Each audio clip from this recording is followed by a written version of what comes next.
Kia ora koutou, no mai, haere mai, and welcome back to another deeply sporadic episode of Showy Ovaries Season 3. Penny Ashton here, your sweaty hostess with not the most chest for a change. That honour goes to my guest, but we'll get to that soon. I know the festive season is gearing up for full swing. It'll be madness out there, not least of which because New Zealand's first ever IKEA has opened in Auckland City just 50 years after Australia. People will be going mad for meatballs out there, I am sure. But my guest today could never be assembled from a manual using one Allen key. She is a complicated woman with so many moving parts, but like some others of us assembled in the 1970s, she's tenacious, vivacious, audacious, loquacious, and built to last. We met on the Four Continents Poetry Slam tour of the UK in 2006, where I was repping the continent of Australasia and her North America. In my diary, which I scrounged up to have a look at, I described her thus: Sonya Renee, what can I say? An infuriatingly wonderful ball of talent and energy bound up in 36 J cups with a whole lot of attitude. An incredible performer who is used to being pampered a lot more than this trip was willing to do. This is all in my diary.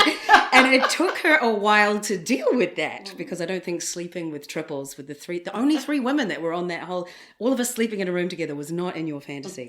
However, this is still my diary. Okay. When she was on stage in her element, giving it everything to a crowd that loved her, she was awesome to watch and totally inspiring because I loved what she had to say. Her abortion poem was intense and wonderful, as was her one about tag. We got on very well and had a nice day of shopping together in Brighton. I was pleased to introduce her to Bravissimo. Changed my life. This is right. You're a whole new woman after visiting there, and said that you had a waist. You were happy that you had a waist.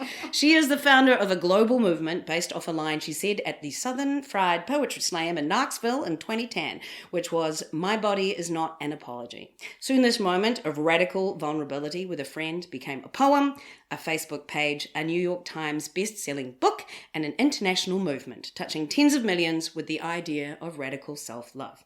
She's a USA Poetry Slam winner, was invited by Obama to perform at the White House, a powerhouse performer, wearer of gigantic earrings, with a laugh you can hear from outer space, and my mate of nearly 20 years. Please slap your fallopians together and welcome Sonya Renee Taylor to Showy Ovaries. What a fantastic introduction. Thank you. There's more coming. I always like to break it up because with you, there's so much.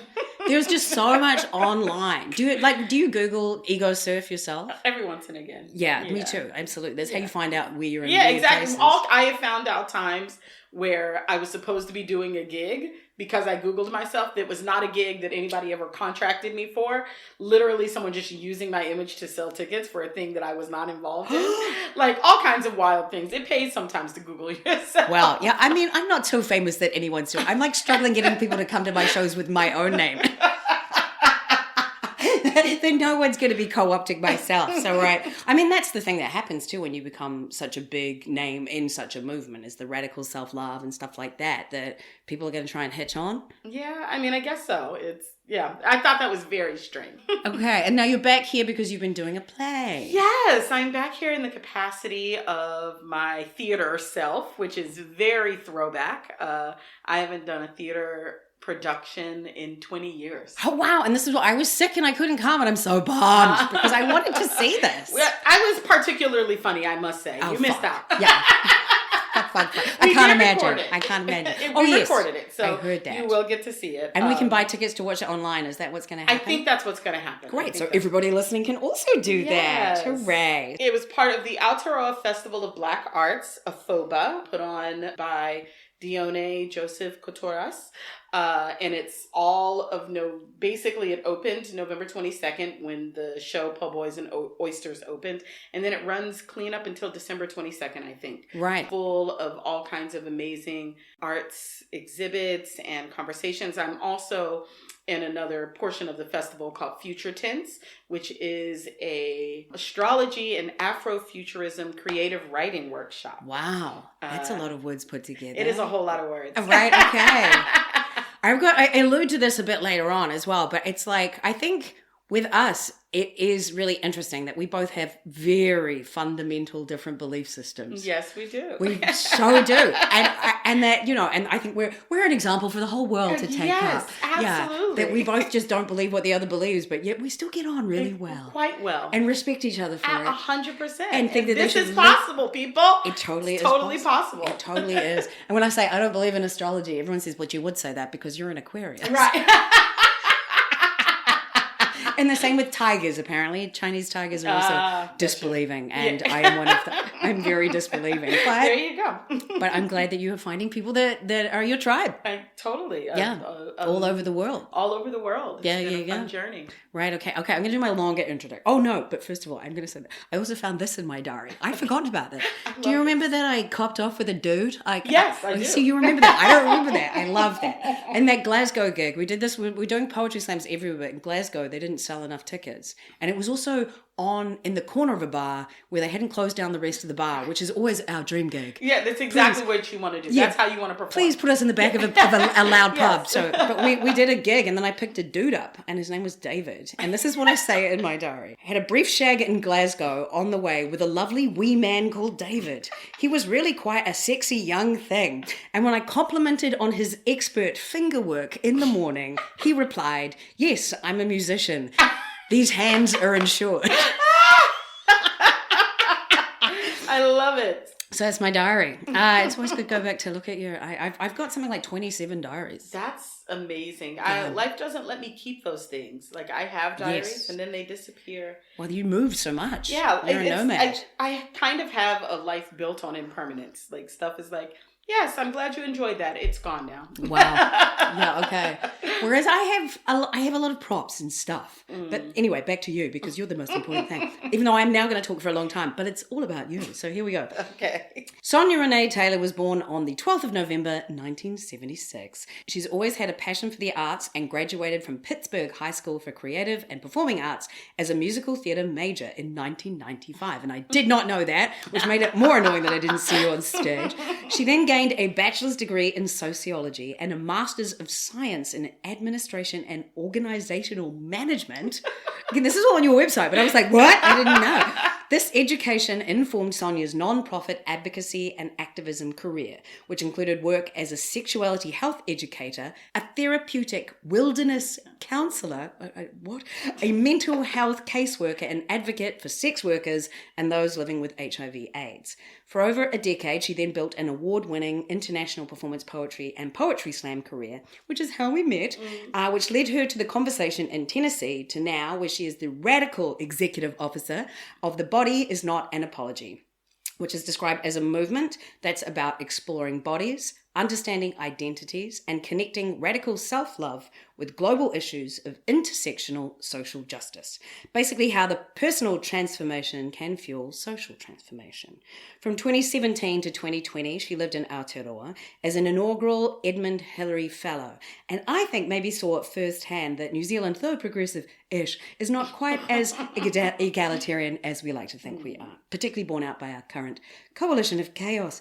But since then has become a resident of the globe, nomadically roaming all over and focusing on racial justice, mental health, reproductive rights and justice, spiritual healing, and much more. She published Celebrate Your Body, a puberty guide for girls, which my niece very much enjoyed. She was the right age when I gave it to her. Worked with Planned Parenthood, co-authored A Journal of Radical Permission, a daily guide to following your soul's calling. And together, as I said before, we are living proof that two people of radically different belief systems can still respect each other and be good mates. So, I could go, there's so much on the internet about you, but I feel like it's enough time for me to talking and for you to start talking and say, yay, it's Sonya Renee. Yay. How often do you sit back and take stock of all the shit that you have done in your nearly 50 years? Yeah, so close. Yeah.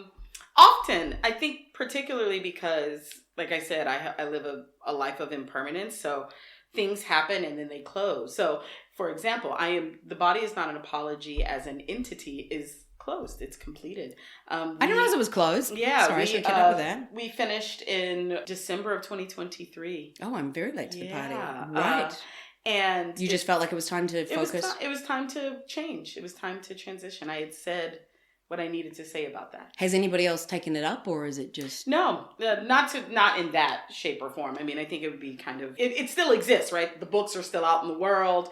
It was a whole digital media and education company. So like, you would be pretty brazen just to be like, I've decided now I'm the Right, I mean, somebody could do it, but that has not happened. Is that because there's an enormous website of I didn't go through and have a look, and is there still thousands of documents and things yes, like that? There's an archive that we've created, so there's access to all of the content that was ever created, so that people can still look at that and find resources as they desire. All the books are still out in the world. Mm-hmm. And I think that's really what happened, was like, oh, everything that's needed for people to take this journey exists.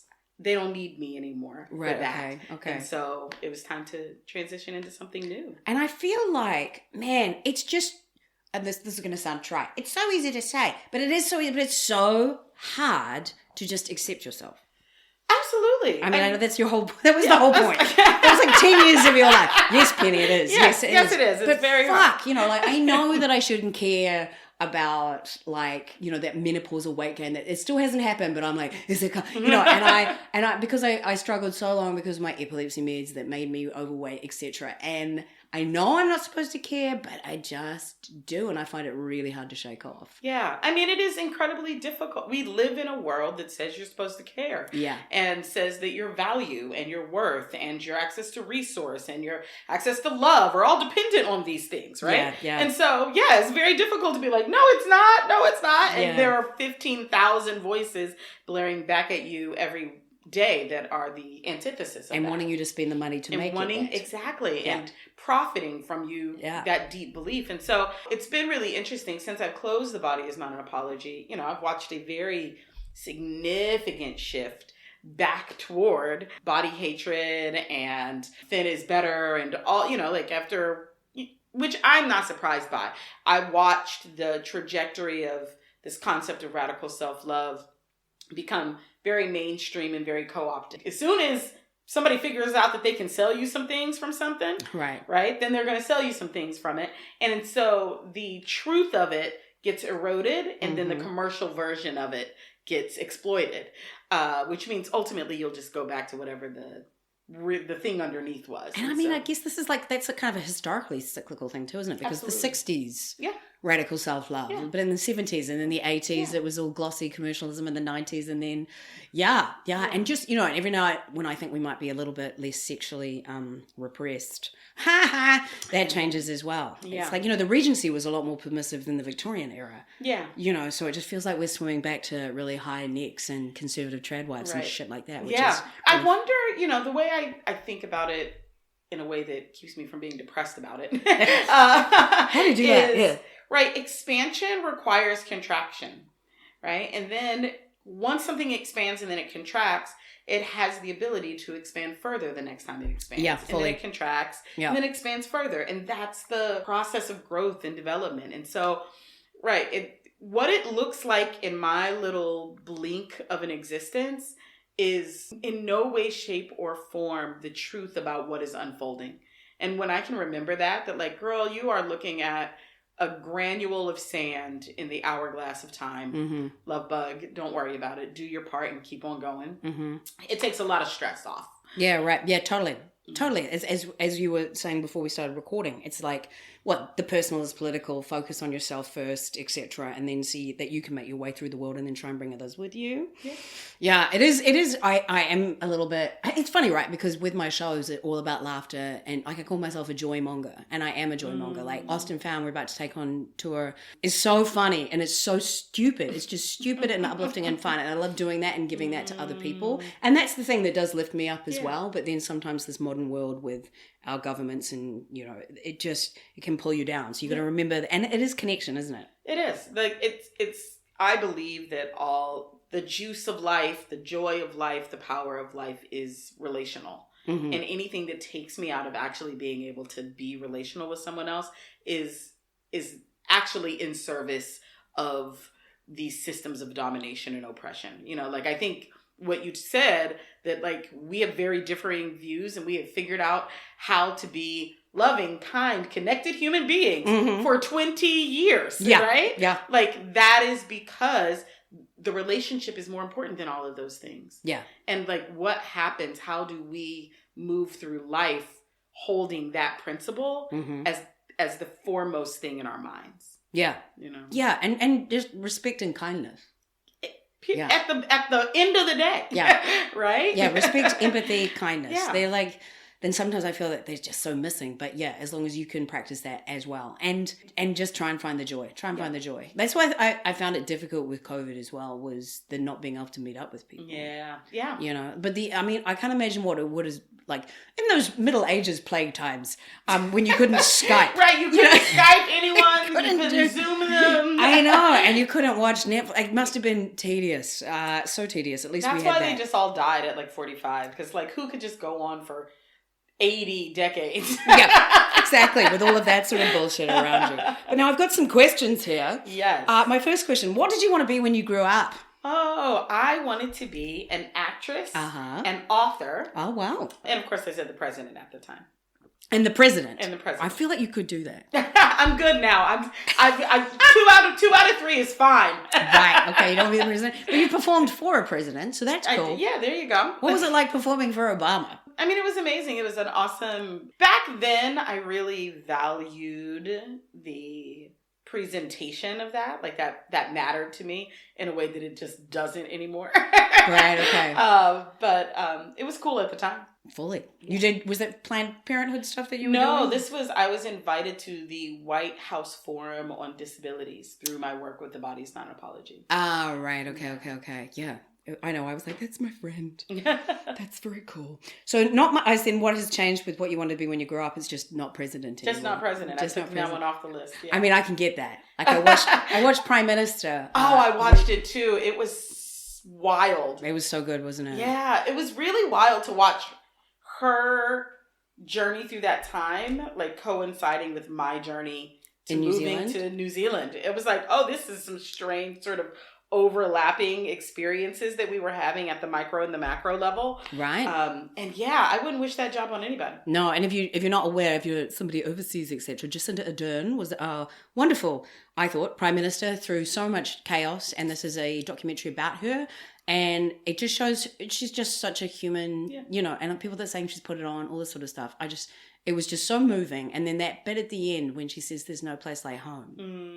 And you know that she can't really come back here at this point in time because she gets so much abuse. Wow. It's heartbreaking. Yeah, that's sad. I was surprised when I learned that she was I was like, you went to the U.S.?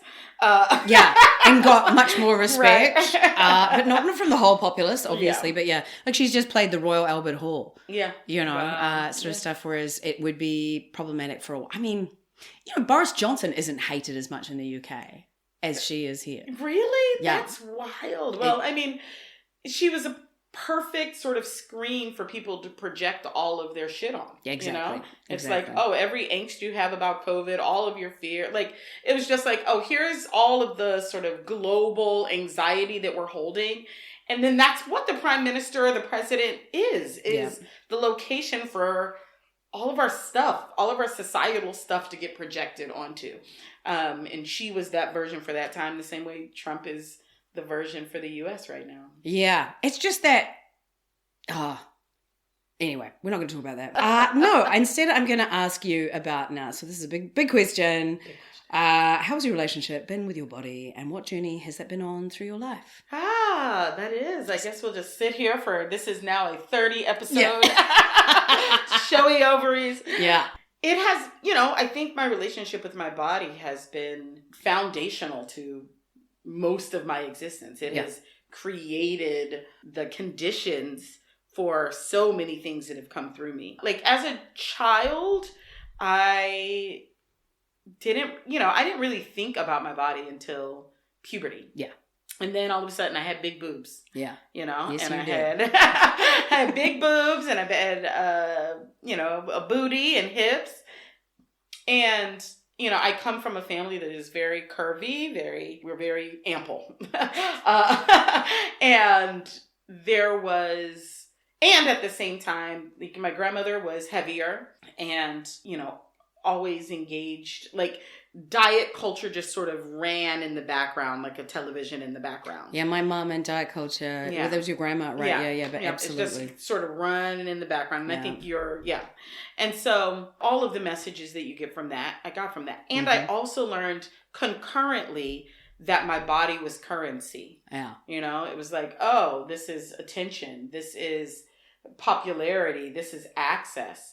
And so I was getting these messages around, don't get too big, but this particular shape is valuable in the world. And so figure out how you stay there. And so, I think I learned really early on about the body as commodity. Mm-hmm. And I really tried to lean into that for many, many, many years. In what way? I've told this story before, and I think it doesn't have the potency that it used to have, but it still says something about that time. My cousin, who passed away many, many years ago, once said to me when we were teenagers, he said, "You're not cute. Guys just like you because of your body." And which was very mean. It was a very mean, asshole-ish thing to say. And also your body makes up being cute. Right. Regardless of the absolutely appalling thing to say. But, I think there was something that I really internalized around that at the time. The beauty standards for a young Black girl in the 90s, I was definitely the antithesis of whatever those stories, I was dark-skinned and that wasn't valuable. I had short hair and that wasn't valuable. And so what I had was tits. And that was valuable.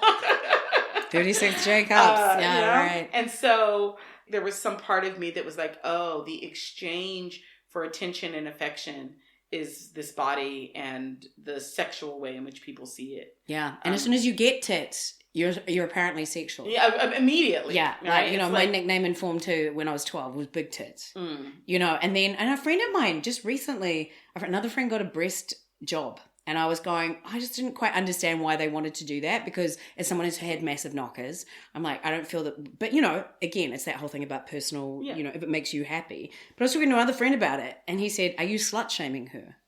And you're like, where's the connection between slut and breast? Exactly. Right? But that's what's in our psyche. Exactly. Right? That one, I was like, this is a gay guy saying that. And I just went, and there's my form. Yeah. Anyway, sorry. So you had tits? Totally. And so I learned that it was access to connection, to attention, to care. Mm-hmm. Did you get a bit promiscuous? I was a tease in my high school years.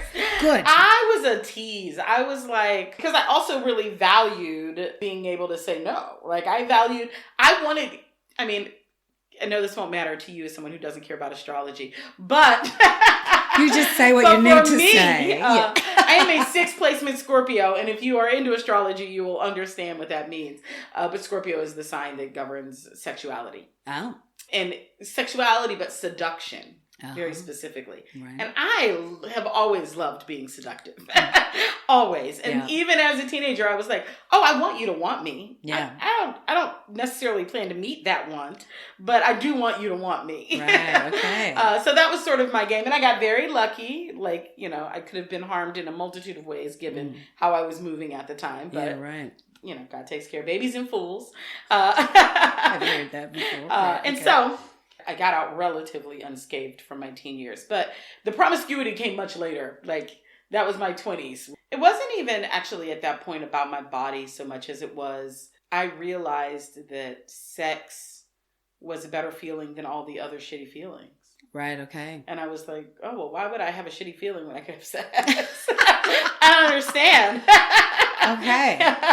And for me, it was like when I got to a point at university when people wanted to have sex with me, then I was really into it just because I'd wanted that for so long and because I lost a little bit of weight and then got to university and then just found my tribe. But like I didn't have a really satisfying sexual experience for quite a long time. Yeah. And then once that happened, then you were like, this is fun. Yeah. And then you get to a point where you can, and you do that and you find what's good. And then I was like, I'm never faking an orgasm. Ever again. I don't think I ever really did. I must have just been like, Ugh. Yeah. That's me too. I never understood it. I was like, why would I? Yeah. Why would I pretend to like something I don't like? I am not going to reward bad behavior. Step up your game. Yeah, friends. exactly. You need to ensure those fingers. Exactly. 100%. Yeah. And so, and then once I discovered it and the joy of it, then I did it quite a lot. But I was somebody that was very good at compartmentalizing. And I don't mean that like, oh no, but I still don't care about, even though I do have a husband and been together for 16 years, but I was always like, I can fuck someone and it doesn't have to be, it just needs to feel good and consensual, and we both had a nice time and then go on sort of thing. And I'm still on board with that. Yeah, absolutely. I think it took me, I could certainly do that, but it wasn't coming from a healthy place. It was coming from, I didn't want to feel things that I actually needed to feel. Oh, okay. And that was my work. Like, that was part of my journey. And so, I identified for many years, went through 12-step programs, worked around sexual addiction. Oh, wow. Because I think I knew that. Right, yeah, okay. because it felt, it was definitely addict behavior for a long time. And then I realized that it was just like, oh, there is something underneath all of these stories that actually wants to be dealt with. Right, okay. Yeah. So did you get some therapy? Oh, I mean, I have been in therapy with the same therapist for 14 years. Wow. It's my longest standing relationship. Yeah, wow. Mine was with a hairdresser before Matt came along. 5 years with a hairdresser, which is like therapy. Yeah. He was a very beautiful hairdresser. Anyway, 14 years. That is like, how do you break up with a therapist? That must be... I don't know. I don't want to know. I don't want to know. However, I do feel like we may be approaching a completion season. It feels that way. We went like a month and a half without a session since I left. And I was like, am I going to not talk to my therapist ever again? And then, I think we both know that we may be approaching that time. Right, okay. And there's I trust it. I trust it'll happen when it's time. Right. And in the meantime, she's just been one of the greatest guides I've ever had in my life. Amazing. Yeah. Wonderful. It's been a gift. So that was when you were in your 20s. And when did you start the 12-step? I went to my first 12-step meeting in 2003. Wow, okay. So not long before we met. Yeah, and then I went out and just acted crazy for several years. Then I went back and I went out and I went back and I went out. So I did that for many years. I would say that I really stood in the practice of recovery.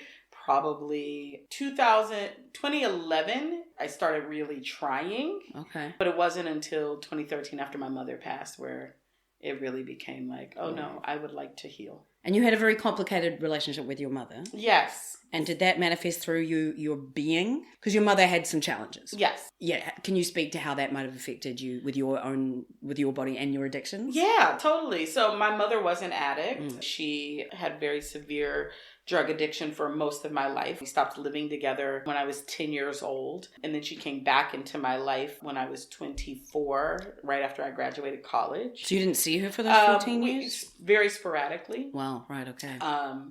And then she came back into my life.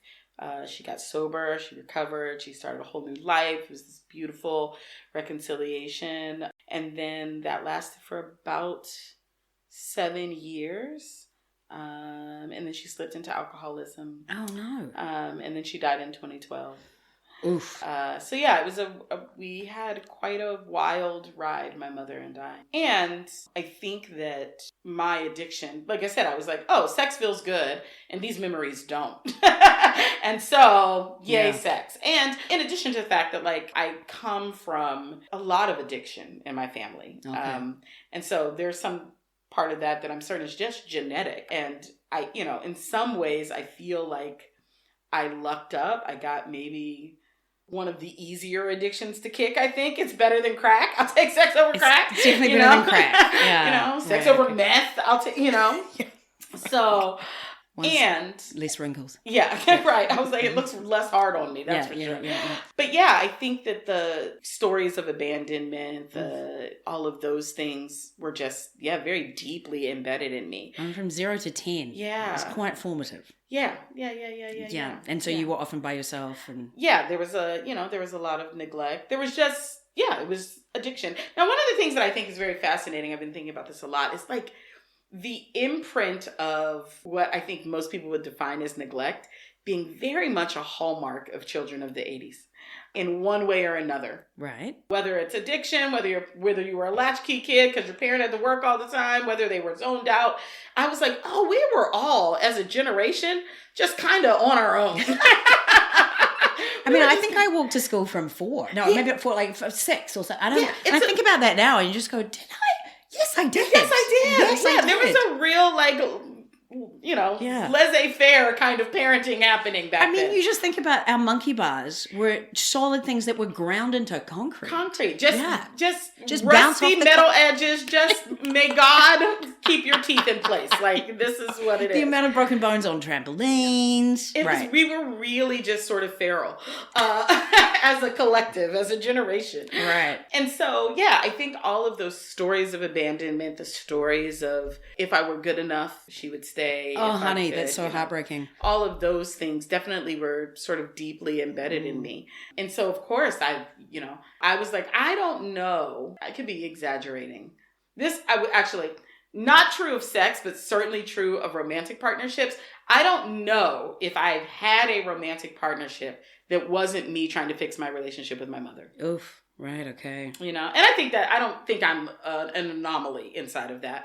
We often are trying to fix our parental relationships inside of our romantic relationships. Or seek the complete opposite. The opposite, right? Yeah. Which is still trying to fix that relationship, True. right? True. So there's a way in which... Oh, God, I'm confronted now. Sorry! Right, okay. Okay, hi, Matt. Yeah, anyway, yeah. Mm-hmm. Right. And I think that part of my journey has been, right, what happens if I just face that thing, right? Mm-hmm. If I'm not, can I fix it through you? Can I fix it through you? And instead I just turn toward the stories that were inside of those circumstances. If I turn toward my mother, right? Like even in her not physical self, right? But can I turn toward her and actually go back and try to resolve that thing there? And that's really what I feel like my journey of recovery and healing has been about. And do you think you're never done, are you? I mean, I think it's the assignment of human. Yeah, exactly. But and it's amazing how long it takes. Eh? I think it's the thing that makes me the most cranky. I'm just like, I'm not done yet. Like 14 years of nonstop therapy and I'm not done. Oh, wow. But what I have arrived at is a really powerful, pivotal moment in this last year where I was faced with a moment where it was very clear to me that I had reached the end of the things I could fix. Right. And it was incredibly confronting because I think that I had started my healing journey being like, great, I will just fix myself until I'm fixed. I will fix myself until I'm fixed. Right. And then I hit the there are aspects of me that are unfixable. Right. And what does that mean? Because at the bottom, if the story is I will finally be lovable when I'm fixed, and I reach the location of unfixability, right, then you're confronted with what, at least in my construction, was my ultimate unlovability. And I love you. Thank you, darling. Yeah.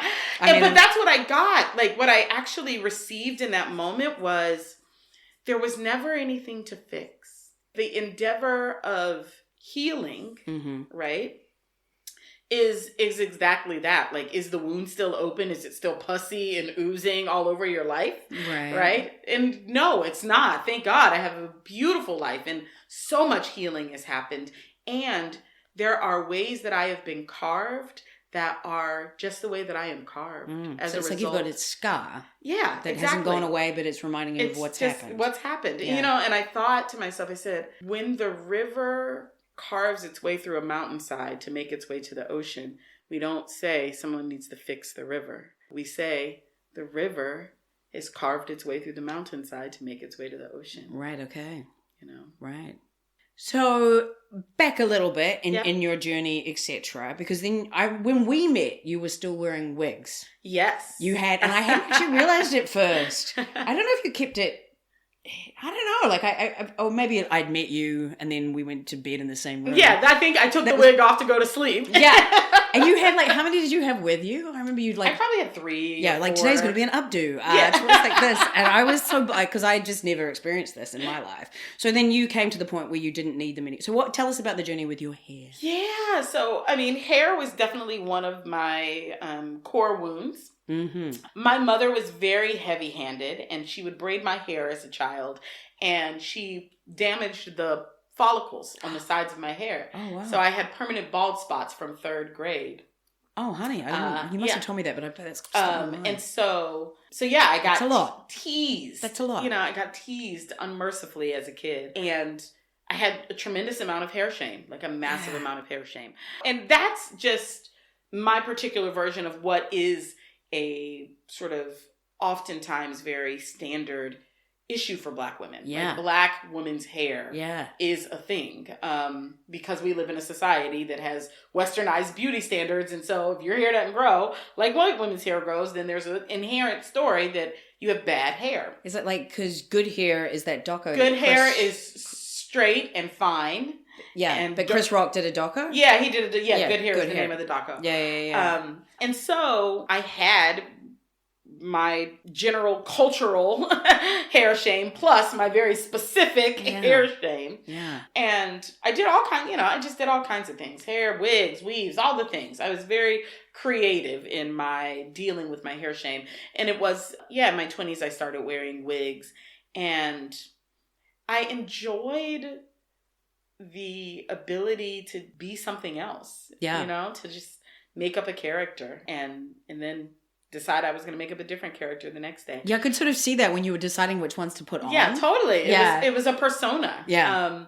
And underneath that persona was a lot of insecurity, a lot of fear, and a lot of shame. And basically, when The Body Is Not an Apology came through me in February of 2011, it was if it came through in February, by June, I had been convicted, confronted. I was confronted. It was like, you can't start a movement telling people to radically love themselves. Wow. And underneath this wig is nothing but shame, Sonya. Wow. Like, you can't do that. That's that thing you're talking about. You have to be uncomfortable. Yeah. And so I knew that the first thing I was going to have to tackle was my hair shame. Wow. And so I started, the very first project that ever came through The Body Is Not an Apology was called a Ruckus Project, a radically unapologetic healing challenge for us. And it was a 30-day transformational healing challenge to help us move beyond pain, shame, trauma, and fear. And my 30-day ruckus was to shave my head bald and be bald in the world for 30 days. And I think I remember this. Yeah. I remember this. Confront this experience of all of the stories that were living underneath the wigs. And so, that was July 4th of 2011. You shaved your head. I shaved my head. And I've been bald ever since. and because it looks fabulous. Thank you. It does. I mean, like, your glam shots. I mean, you look beautiful right now, obviously. But those glam shots with the earrings and the makeup on the edge of, like, Marae Taio. No, it's like Bethel's Beach. It was like you're looking like a freaking goddess. I mean, it looks amazing. It looks statuesque. I don't know if you want that title, but, like, I don't know. It is regal. It feels authentic. Regal might be a colonizing word. Yeah, I mean, it is royalty and all that. Yeah. Exactly. I'm like, however, I feel like what feels true, and this feels true about my journey to this moment we are sitting here now, which is that everything that I've gone through has been like, can you be more authentically you, Sonya? How do we get to the most authentic expression of who you are in the world? Mm-hmm. And what are all the layers that want to be peeled away so that most authentic expression can be here? And, I still love wigs. I love watching people with. I often think like, dang, I'd go back. But now it's too hot and I sweat my head. I don't have time for all of that. Exactly. Oh, it's hot flat. We're not doing that. Yeah. But I feel like when I took the wigs away, what happened was some truer aspect of myself was able to be seen again. Okay. And I think that's actually what people experience me as bald, what they're experiencing is, there's a deeper authenticity here than the wigs could have ever given me. That was sort of distracting. A persona. Like I said, there was Sonya playing a character for many years in many different ways. In each iteration was like, can we put the character down and be you? And when did you discover queerness? That's a good question. I think college is probably when I started sort of leaning into. It's very. That's a little stereotypical. Yeah, that's sort of experimenting in college, right? Okay, but that was true. Yeah. Like it was like, oh, this is when that makes sense. Like I was someone who always had crushes on girls. I think, but it was never anything It never even occurred to me that I could explore it. Like there was just not. There was nothing in my realm. There really weren't queer people in my world. There was just nothing that was like, oh, you could explore that. Okay. And then I went to college and I was like, I can explore whatever the fuck I want to. People everywhere. I can do what I want to do. And what was it like? So I have always had a very dramatic, might be the right word. You said dramatic. Dramatic. I wasn't sure you said dramatic. Dramatic. A very dramatic. A lot of nudity and a dramatic. Yes. A very dramatic. That makes sense. Way in which energies come to me. Mm-hmm. And so I think my first experience with a girl was actually the experience of a threesome with her and her boyfriend. Who knew my exact thing because they were like, "Oh, my boyfriend and I talk about you when we have sex," and I was like, "Ooh, do you know? Do you now?" Yeah. So that was the first sort of same sex experience I had was in that context. And she went on to be my roommate and maybe we like fooled around a couple of times, but it still felt very experimental. And then there was a woman who was a good friend of mine in college and my coworker and like we continually got closer and closer. And then one night we decided we were going to make like apple martinis at her house and watch movies. Sure. Right. Yeah. Okay. Which turned into a whole different kind of evening. Yes. But she's the first woman I felt like I had feelings for. She was the first woman I was like fully sexual with. And also the first woman I was like, I should leave my boyfriend and be with you. But we both had boyfriends and nobody was doing that. And we were like, what year was that? This would have been 99. Oh, okay. Because I feel like that was something that you were talking about in 2006 as well. I mean, there have been many of those after that. Women to leave boyfriends. Yeah. There was a pattern there for a little bit. Yeah. Then we broke out of that pattern. But But yeah, she was sort of like the first where I was like, ooh. And then I went through this entire phase that was just like, I could never have a girlfriend. I could just be like, I like women sexually, but I would never have a girlfriend. Oh, okay. And then I left that phase and went on to like, I never have a girlfriend, but they can only be femme because why would you date a masculine looking person if you're going to be? And then I left that phase. And okay. To my current very pansexual self today. Yeah, right. Now it's anything. Anything, whoever. Yeah. Call me, let me know. They, them, thee, their, etc. All of it. Delightful. I mean, yes. I mean, it makes sense that you wouldn't close yourself off to opportunities if you... I don't know. To me, it seems like that's the most enlightened space to be in. Do you know what I mean? All of the world can come and offer you the things. Come offer me love. Right, who am I to be turning away love? So how do you feel now about wanting a relationship?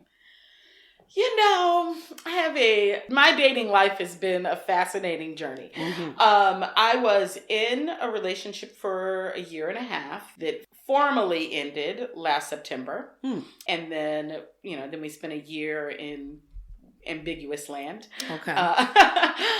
We sort of re-broke up again, but in like from the highest place you could end a relationship, like deep love, complete and total, just like deep care. She is someone I adore. We are in each other's lives as sacred companions, I'm certain, for the rest of our lives. Great. And just not in the shape of romantic partners. I have felt and do feel that someone is on their way. Okay. And it doesn't even feel, I'm not looking, I'm done looking for things.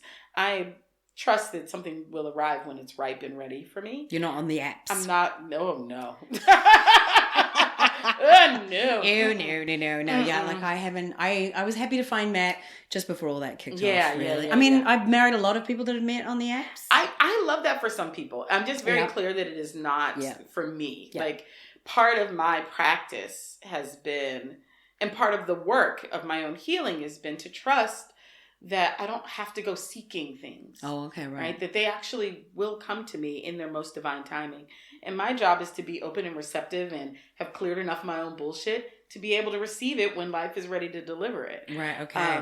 And there have just been sign after sign after sign that there is what I think is probably like the sacred relationship. Feels like it is. I smell it. It's in the vicinity. You smell it. In West Auckland. Yeah. Okay. It might be marijuana. Yeah, this is true. Okay, well, I hope that is true for you. 100%. Hey, I trust that it's coming in its most divine timing. And in the meantime, my life is filled with so much love. I mean, I'm just surrounded by so much love, so much care, so much support. I am happier than I have ever been in my entire life. That's fucking great. And I am, thank you. Snaps to that. Snaps to that. That's great. Yeah, and I have a joyful, abundant, outrageously amazing life. Yeah, and I was reading that you constantly feel lucky, that you've always felt lucky. It's interesting. I have felt both like the luckiest girl in the world and the most cursed girl in the world at the same time most of my life. Oh, wow. And what I realized is that I have oriented most of my life preparing for calamity to occur. Is that because of that formative 0 to 10? Yeah, I can see that. Yeah, right. Yeah. And so I think I've spent most of my life just waiting for the bad thing to happen. What I've realized, and I think there was a part of the first half of my life was that I needed to learn my lessons in really difficult, intense, challenging ways. And young. Yeah. And I think the second half of my life is I get to learn my lessons through joy and ease and peace and connection. Oh, that's fucking delightful. It's so delightful. I'm so excited. Yeah. I'm so excited. And so, I do feel, what I would call, sometimes I call lucky, what oftentimes I call blessed. Also, there's some self-actualizing.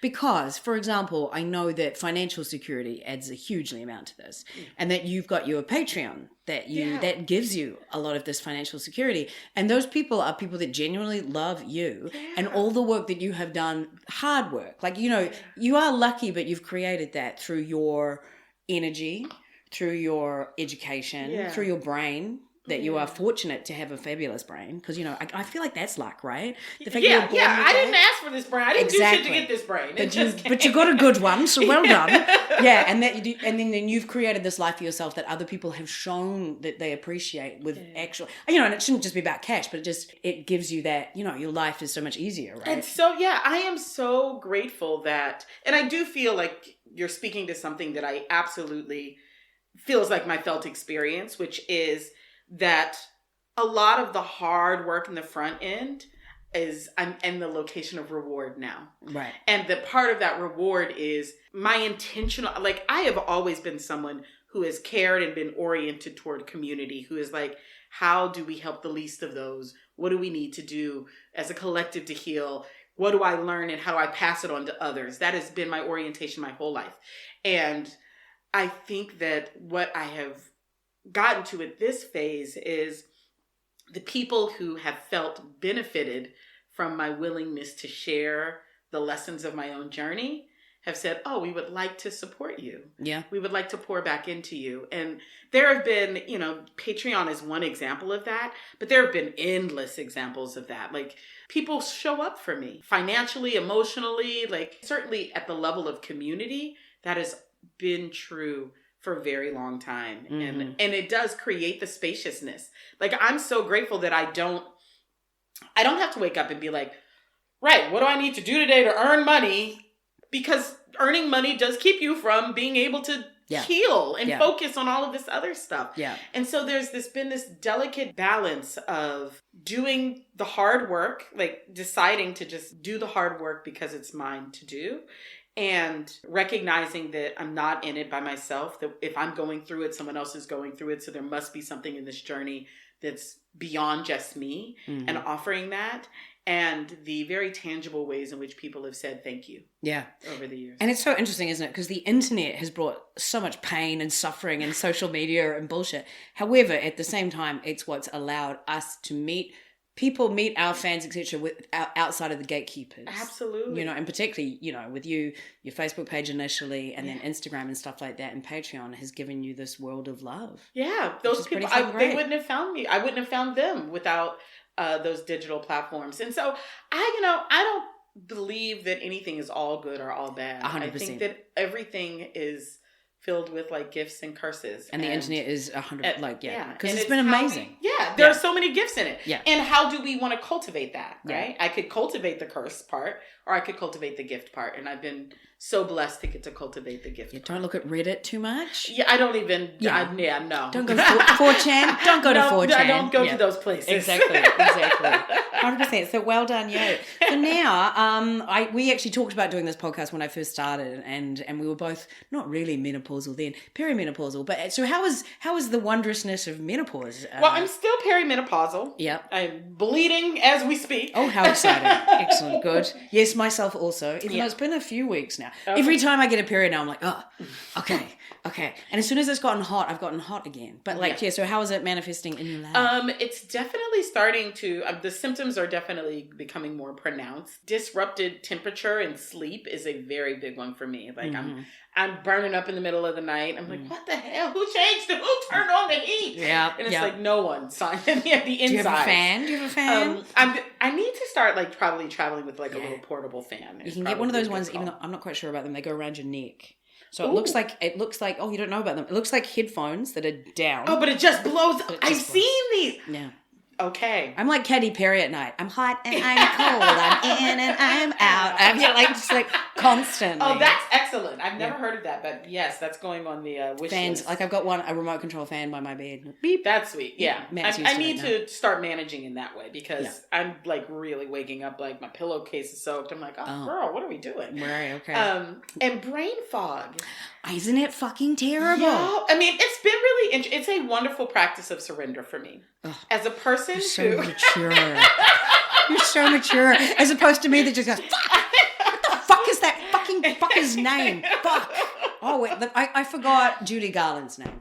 I'm like, she was in the Wizard movie. The Wizard movie. That sort of stuff. Anyway, sorry, yes, back to acceptance. But it's been back to acceptance. But it really has been a beautiful practice of just that's gone. And, I've also had a lot of life of practice of that's gone. Okay. Yeah, so to be fair, I've been practicing that's gone for a very long time. One thing that I didn't get angry at is I'll walk into a room, that whole thing, you've forgotten what you went in there for. Yeah. And I find that genuinely hilarious. Yeah. I walk into a room and go, I have no clue. I don't know why I'm here. I'm going back the other one. Yeah, exactly. That's not irritating me. And apparently that's science. Your brain resets when you walk into a different room. There you go. It's science. Anyway, right. So brain fog, good. So, letting myself just be like, okay, I don't know that information right now. Okay. It's annoying when you're touring. I keep I left my billboard in the taxi after the Winnipeg Fringe that I had just gotten printed special. And then you're like, fuck, stuff like annoying. that. It is annoying. But right, okay. I don't have a lot of things with me, so it makes it much easier. I'm not traveling with bits and pieces. Like set and costume. Yeah, and costumes. No. Bless your heart. I couldn't keep up with any of those things. That would be a very bad idea for me. It's a lot. So, it is a lot. Yeah. Anyway, right. Okay, cool. So those are probably the two most prominent. And you feel you're because now we know, right? You've done your research. I've done my research. We know what's potentially coming. Yeah. Yeah. And you were at a menopause symposium or something? I was. The menopause world is calling me lately. I was knocking on the door. Speaking of making money out of things. Yes, exactly. Yeah. So a dear friend of mine in North Carolina held the first menopause conference for the global majority. It was so beautiful. And I think for me, it's one of the things that feels like how I move through these moments that feel like threshold moments in my life is how do you make it sacred? How can this become not some annoying, mundane thing, but actually this a sacred threshold that I am moving through? Because historically, that's what it was. Yeah, and there's this thing and I don't know, maybe I've catastrophized it past in some of my podcasts, but it isn't always bad. Not at all. It isn't always bad. It's not to be feared. It's just to be understood. And to have knowledge about what is going to come, and then you can deal with it however you can. Yeah, exactly. With full arsenal available to you. Information, right? Yeah, exactly. Knowledge is power. And from that information to just be like, right, here are the physiological things that are happening. But also one of the things they posited in the conference that I thought was this beautiful, powerful thing to think about is, what if like the prominence of menopause as a conversation is coming up in the world right now because actually on the Earth's timeline, she is menopausal. Oh. And like, I was like, wow, like what a fascinating thing to think about. And from that location, then, right, how do we want to be with this time? How do we want to be with Earth? How do we want to, like, for me, when I make that conversation a conversation that moves from the individual I experience to what is the collective thing that is trying to show itself to us right now? And how does that deepen our relationship with each other, deepen our relationship with the land, deepen our relationship with power and connection and all of those things? Everything gets easier. So for me, I'm just like, as a strategy for moving through difficult times, what if I approach this from a different perspective? Okay. And I found it to be just that question makes me want to be with the world differently. Okay. You know? See, for me, I've seen it as Generation X has been so used to knowing, having the knowledge, like, you know, we weren't digital natives, but we were early adopters, seeing things, the knowledge that we found on the internet and knowing about stuff, and that just came out of nowhere and no one had talked about it because of the shame. Yeah. I think it's because of that just perpetual putting shame in women's bodies for their reproductive system. Yeah. And this generation, this Gen X has gone there and gone, no more shame. I feel like we're throwing away shame more. Yes. Still not completely, but definitely, you know, and we went through periods pregnancy was first, it feels like, you know, everyone used to have to cover and literally confined. Was called their confinement. You know, Demi Moore getting naked was like, what? Right. You know, and then periods have become much more normalized and we have tampons in schools and all this, and then this was the last one, it feels like to me. So that's from my perspective. Did you ever want kids? No.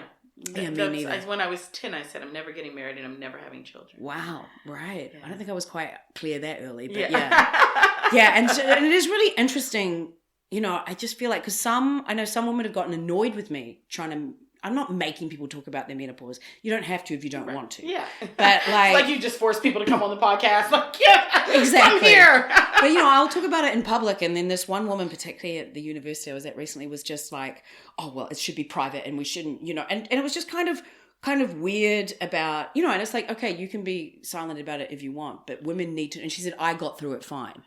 Oh, that's so sad. That's one of those, like, I suffered in silence, so should you. Or I didn't have a problem with it, so no one else should. Yeah, exactly. But also, like, I have got quite an objective view of the reproductive system, just because I only see it as what it's done to me in my life, not that what it has given me as a child, etc. I can see that it's given me people to pay tax or they'll pay my pension. No, I'm very happy that people have children, and I have lots of lovely children in my life and nieces and nephews and things. But like, I wonder if that gives me more of an objectivity around it. Perhaps, definitely. Yeah. I mean, I think that humans and only one other mammal species go through menopause. Whales. Mm-hmm. And the idea that something lives... I heard a talk around this, and the professor who was talking about it was like, right, because they're actually the only two species that live long enough to pass on wisdom. Yes, and it's about, they said that actually it's sort of the foundation of civilization. Right. The fact that grandmothers took over and helped with the nurturing, which meant that people got older. Yes. And that's like why human beings have evolved to being... Yes. So it's fascinating, isn't it? And so I'm like, why would I have shame about this evolutionary function that has made it possible for us to be here? Yeah. You know? I was 100%. like, that's massive. So again, for me, it's always like, what is the perspective that leads to the most empowered, embodied expression that I can have? Yeah. And so I'm like, I am happy to talk. And also, I'm just happy to talk about anything that people tell me I'm not supposed to talk about. I was about to say, I can't really see you having too much shame about talking about anything, really. It's like, we're not supposed to talk about that? We're definitely going to talk about that. Yeah. And that's what I gave a talk to, like, I did this podcast, the first podcast on the 18th of October, 2021. And by, like, February, Or was it? It was even quicker. I don't know. I was doing a talk in Parliament about menopause. I love it. And it was like, I'm not going to have this. I said, that's what I said. Menopause is responsible for, I didn't say this, but motherfucking civilization. Period. Yeah, period. So I'm not going to have shame around it. Yeah. And some other people still will, and that's fine. But yeah, like we're both out here not been shameful. 100%. Yeah. I have like things that I do have shame around, but not my bodily functions. I love that. Yeah, like this is just... we have so much shame, and it's like, it's the thing that carries us through our whole life. Everything that we do, and so much hatred thrown at it and felt. It's like, you did a whole thing about it, but it's mind-boggling, isn't it? It is. It's fascinating. Yeah. But it makes sense, right? Like, it is the site that if we can tie shame to it, we are manipulable for the entirety of our lives. And we will pay for it. And we will pay for it, right? Yeah. And so it's, from a strategic standpoint, it makes a lot of sense to make you very ashamed of your body. It makes you very profitable to the systems that exist. Yeah, and that white supremacy thing around, like, just those products that they sell that bleach your skin. Yeah. They killed me when I saw those for the first time. Yeah. Do you have a favorite part of your body? I have a favorite. I love my nose. Your nose? I think I just have the cutest little nose. You do have a cute nose. Thank you. I've always thought, like, oh, that's a very cute nose. That's a cute nose. I thought it might be your breath. Yeah. No, I mean, I love my breasts. I love my body. I have come to really love my body. And when I am not loving my body, I know that I'm inside of a story that wants me to not love my body. And so I actually have the ability to not personalize those energies when they come up. Wow. I don't live in that like, oh, that's me. I live in that like, oh, that's that thing I've been indoctrinated into showing itself. Right, okay. Great. All right, what do I need to do? What's my practice that returns me back to sovereignty in my relationship with my body? Right. But yeah, I've been digging on me lately. And, it's been sweet and fun. And what about aging? It's interesting. Today, I had another call, and however I was sitting in the mirror behind me, there was shadows on my face that made me look very old. I was like, oh, but it was literally right after I got news of my friend's cancer diagnosis. Right, okay. And I had another friend who died of cancer in July who did not make it to their 50th birthday. Oh, God. And I have another friend right now who's also making it through cancer. And right. I looked, and the first instinct was judgment, and the second instinct was, can I be grateful that at least at this point right now, right, that I know that this, whatever these shadows are on my face, I have people in my life who long to get to the place where they can experience that. Yeah. And can I hold gratitude for the fact that at least in this moment, it seems like I might. Yeah. Yeah, totally. Yeah. And for me, it's waves of those things too. I have a poem that's exactly that. A friend of mine killed themselves. And sorry. And thank you. And I was just looking at these wrinkles and stuff and just going, like, I need to celebrate the fact that I'm here. Yeah, exactly. Yeah. Exactly. And it's knowing what even though should is the wrong term, like what you should do, but what you're aspiring to be able to accept. Exactly. But you have your it's a swings journey. And your roundabouts. It's a journey. It's 100%. A process. It's a road. Yeah. I am both excited to age. I'm excited for, I come from a family that's very... They look good in their age. We get better as we get older. So you certainly won't have any gray hair, will you? Right, exactly. Although when I let this grow out a little bit, I was like, "Oh, the grays are here." Oh, okay. Right, okay. But yeah, I am. The alternative to getting old is not the thing I'm signing up for. Exactly. That's why I was like, people that really freak out. I love birthdays. I'm like, love birthdays. Let's celebrate. Here again. I'm like, well, what's worse? Yeah, exactly. Right. Yeah. Do you have a fun fact about anything in your life? Fun fact about me. I mean, it's all been fun, obviously. But it's a fun fact about. I've been thinking the whole podcast, like, what's your fun fact, Sonya? We don't have to do one. But I'm going to come up with something because there are lots of fun things about me. Oh, I used to. I don't do this so much anymore, but I could if I still wanted to. I used to sing happy birthday operatically to people. Okay. And that was like, there are many people around the globe who have received an operatic happy birthday song from me. Okay. And I haven't done it in many years, but I may revive that. I feel like we need to have a little burst of that. Yeah. Right Is that a possibility? Sure. Yeah. I'm happy to give a sample. Okay, let's go. Let's see how my throat is doing today. Yeah. I haven't done this in ages. So. Okay. Happy birthday to you. Happy birthday to you. Happy birthday, dear me. Happy birthday to